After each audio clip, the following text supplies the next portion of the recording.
母后来的真巧，我刚把母后赏的枣子分与妹妹们品尝，大家都说鲜甜可口。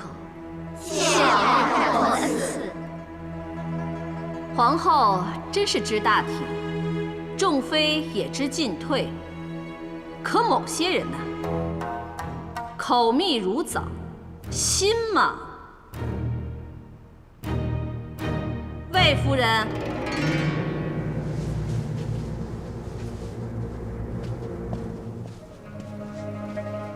臣妾在。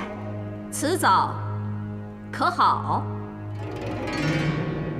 皇太后疼惜皇后，皇后关怀臣妾，赏赐之时皆。你在宫里享仙尝甜，可知丞相新婚之夜，却因你而被冠夫辱骂，食不知味。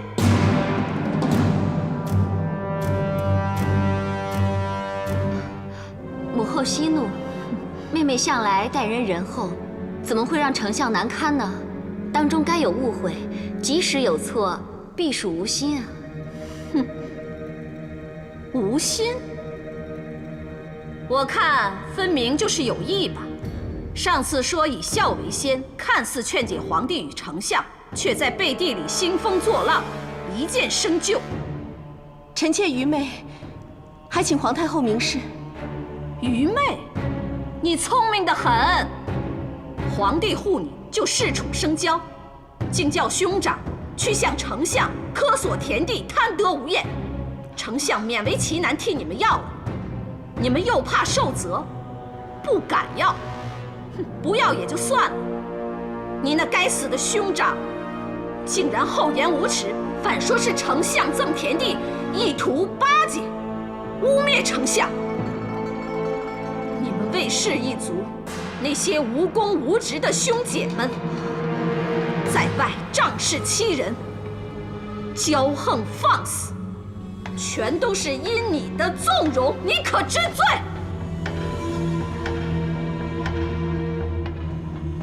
臣妾没罪。你再说一次，还是那句，臣妾没罪。启禀皇太后。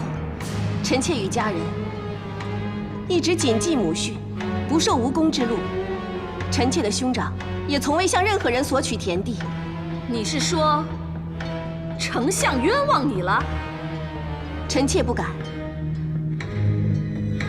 只是，丞相确实主动提出要赠与田地，可是兄长最后并没有收受。你是想说丞相冤枉你？ 那么是丞相主动送地，也是意图要巴结你们魏家，而你们魏家居然还拒绝了。母后息怒，魏夫人，虽然科索和散播谣言与你无关，可是，你再重亲情，也不能这样为了亲人而惹皇太后生气啊。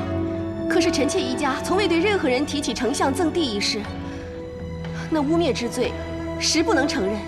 城南30里那块地本属于魏齐侯窦婴，相信冠夫正因如此才得知此事，还请皇太后、皇后明鉴。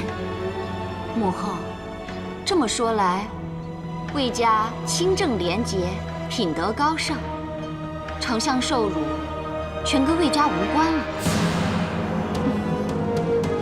是吗？魏家真的是不贪不抢不争不妒，你别以为。 我们都忘了你的出身，你母亲也不过是个婢仆，一介山野之民，竟如此自言清高，得盖丞相。你别想欺瞒哀家。臣妾所言，句句属实。家慈虽为婢仆，一生坎坷，但古传遗训所知不少。家母教导儿女，要克己守礼。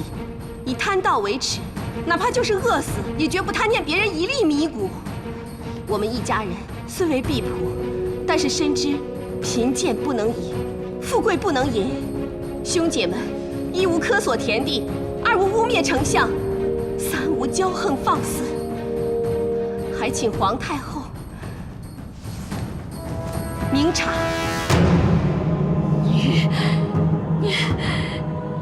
你好啊你！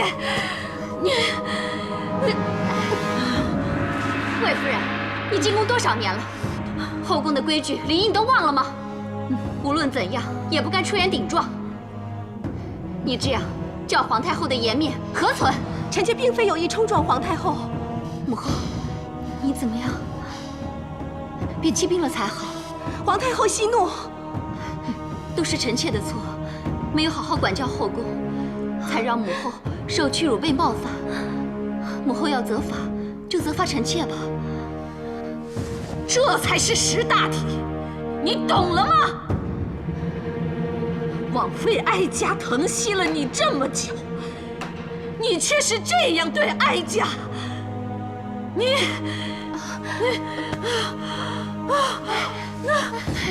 皇太后，快传太医令！诺。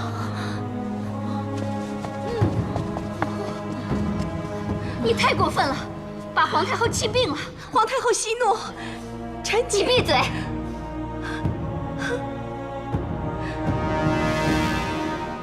都是臣妾的错，臣妾急于维护家人的气节，逆言犯上，求陛下降罪。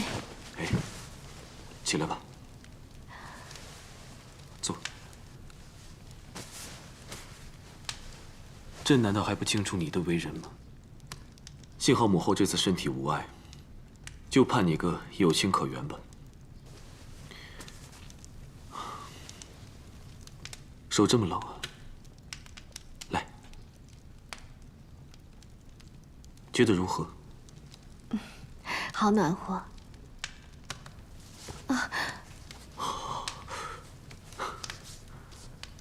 炉虽暖和，可是将手靠得太近，就会烫伤。臣妾明白，臣妾以后凡事都会把握分寸，会想办法让皇太后消气宽心。那朕就放心了。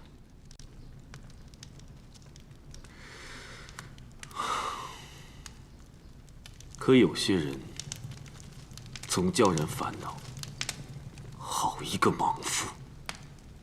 陛下指的是冠大人。他这一骂惹出这么多的火苗，现在就如这炉中的焦炭，自身难保了。难道真没有回旋的余地了吗？朕本想让姐姐从中调和，可是那冠夫真是不知好歹，姐姐好心去劝阻，竟也被他折辱。这次姐姐撒手不管了。母后为了女儿的名声和弟弟的尊严，定要冠夫人头落地才能解恨。要朕如何去救他？陛下英明，定会想到妙策。这事牵扯到母后，难啊。陛下英明睿智，总能让情况逆转。当年汲黯撕开粮仓，招朝臣画饼，阻挠新政。陛下外出走一趟，即顺势把钦宗的腐败全抖出来，反让太皇太后看清情况，因此造就新政。天芬巧取豪夺，结党营私，卖官鬻爵，强霸民产，每一桩每一件，断不会全无证据。你看，失掉的炭是掩藏不住的，更何况那天芬罪行昭昭。这一切若当众揭发，依我看来，即便是母后，也再难以亲情包庇。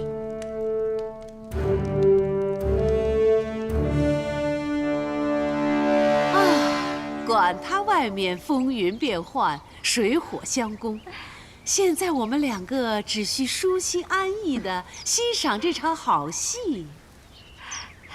知道了，母亲，我看的正高兴呢。那个女人啊，平时多沉着，一副百毒不侵的样子。可以说到家人，母后不过就3言2语，她就方寸大乱，不知道轻重了。家人嘛，皮肉相连，人家魏夫人要护住家人，而皇太后又要护住她的亲弟弟，这个火头一起，她得罪皇太后的机会就多了。可是那个冠夫，只不过是酒后失言，定不了大罪。皇上现在还那么疼他，必定会为他想办法。要不，我们在火上浇点油？哎，娇儿别急，你现在是皇太后心目中的贤惠好媳妇啊。这种煽风点火的事，不可以做得太着痕迹。可是，我怕这次再让他占了上风，皇上定会更在意他。哼，现在田汾和那窦婴已成水火之状，冠夫将火挑起，更是引火上身。窦婴一定会插手护住冠夫，而田汾也定会抓住机会不放。不用我们费神，他们已经在上演一场外戚争斗的大戏了。只要我们在适当的时候将那个女人说成是和窦婴一伙的，那就足以令他担起勾结势力、意图干政的大罪了吗？真会这么严重？嗯。娇儿啊，你现在就该开开心心的，看看风景，吃吃点心，看准机会，再去扇扇风，懂吗？懂了，母亲。那我们如今就静观风云好。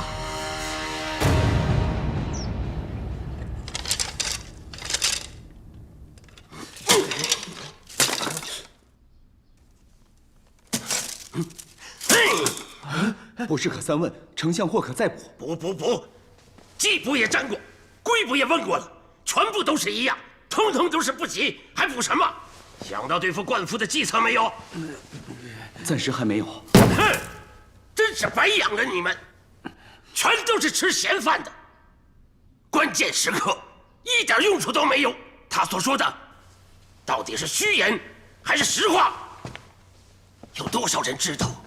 又知道了多少？他手中掌握的证据，你们一点都查不出吗？这个恐怕需要点时间。冠夫食客众多，他的罪名又未落实，我们不好抄家搜查呀。那就想办法让我抄他的家。难道让我干等吗？等他的食客收集我的证据呈给皇上吗？早知我位极丞相，当年我真是不应该。这件事绝对不可以泄露，否则会株连九族，连我姐姐都保不住我。那何不我们一不做二不休？蠢材！冠夫辱骂本相，说我种种罪状，朝中上下无人不知。倘若他于关押时猝死，那岂不是不打自招？不行，一定要让他名正言顺被定罪，而且须定死罪，我才可以放心。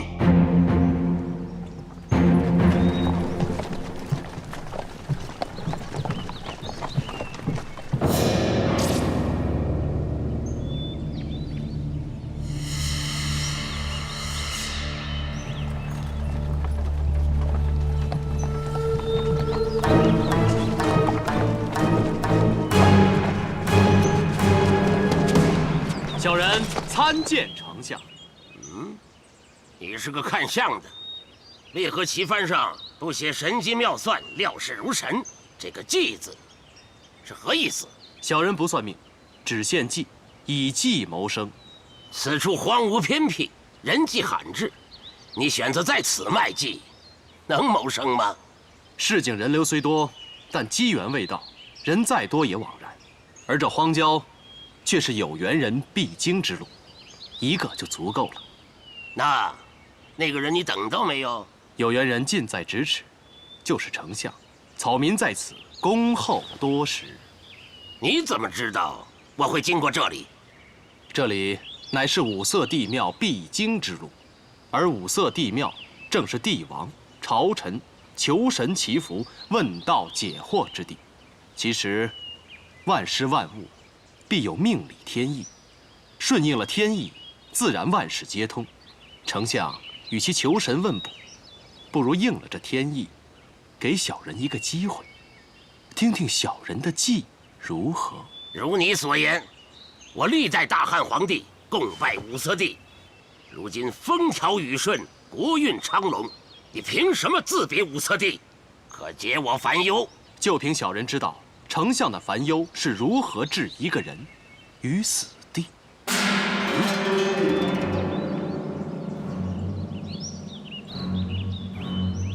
而小人这个瓶里，正巧卖的不是药，而是杀人刀。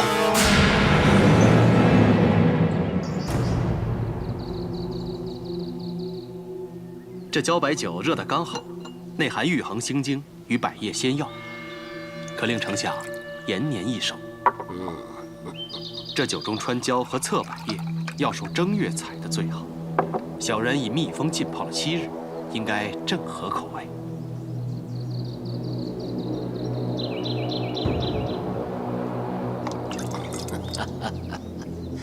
知道我爱饮这种茭白酒，也知道我从来不喝第1杯的习惯，你真是下了一番功夫。说，你究竟是何人？小人以卖技为生，小人是有卖技之能的人。不要拐弯，你这一技究竟是什么？说来也简单，玄机尽在12字之中：饮水清，灌世凝；饮水浊，灌世足。丞相，可知此话何意？继续说。冠夫在丞相婚宴上闹事，虽罪不至死，但其宗族人众，财雄势大，总有几个不孝子弟，仗势做些不法之事。若要饮水变浑浊，则是冠氏族人在杀人作乱。丞相在冠夫身上难定死罪，何不到其家乡颍川一探究竟？冠氏亲族仗势凌人、贪赃枉法的罪证，顺手就可拈来，然后借刀杀人。